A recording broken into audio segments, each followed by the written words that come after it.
Inilah dia kisah Raja Inter Milan, namanya Adriano Leite Ribeiro, sang Brazilian yang tumbang karena depresi. Dia datang dari Villa Cruzeiro, tempat mimpi sering kalah sebelum sempat dilahirkan.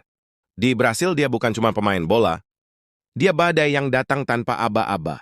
Kaki kirinya bukan cuma kuat, tapi kayak amarah yang dikurung terlalu lama. Dia nggak nendang bola, tapi dia meledakkannya. Inter Milan jatuh cinta, dan kayak semua cinta yang terlalu cepat, Inter juga nggak tahu caranya menjaganya.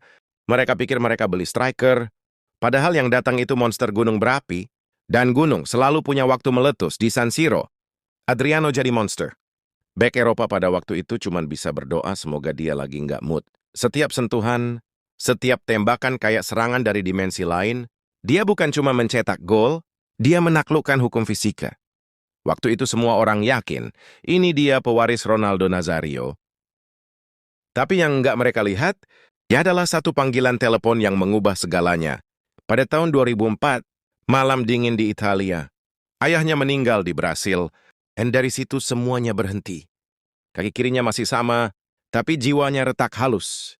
Retakan yang nggak bisa dilihat dokter, tapi bisa dirasakan setiap kali dia diam. Sejak hari itu, setiap gol rasanya kayak dosa. Setiap sorak penonton cuma gema kosong di kepalanya. Dia bukan lagi raja, dia cuma anak kecil yang kehilangan rumah. Depresi datang diam-diam. Bukan lewat tangisan, tapi lewat tawa palsu di ruang ganti. Lewat pesta, lewat botol. Lewat musik keras di tengah malam yang sunyi. Inter coba bantu, rekan setim coba rangkul. Tapi gimana cara nyembuhin luka? Yang sumbernya udah nggak di dunia ini? Dia sempat pergi, balik lagi. Pergi lagi. Kembali ke Brasil. Tempat semuanya dimulai, bukan untuk main bola. Tapi untuk sembunyi. Media bilang dia pemalas.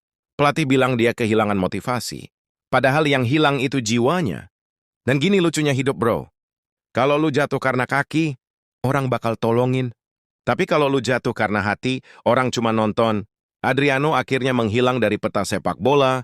Tapi kalau lu tanya orang-orang di Brasil, mereka masih ingat. Raja yang dulu pernah bikin dunia takut setiap kali dapat bola di kaki kiri. Sekarang dia bukan pemain, bukan legenda. Dia cuma manusia yang pernah punya segalanya. Dan kalah dalam perang yang gak kelihatan.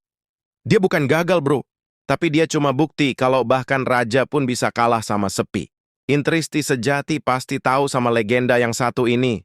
Pemilik kaki kiri yang tak tertandingi, bak roket yang mampu menghujani gawang lawan, yang kiper pun tak bisa bersembunyi. Sampai kapanpun kau akan selalu di hati Intercity sejati.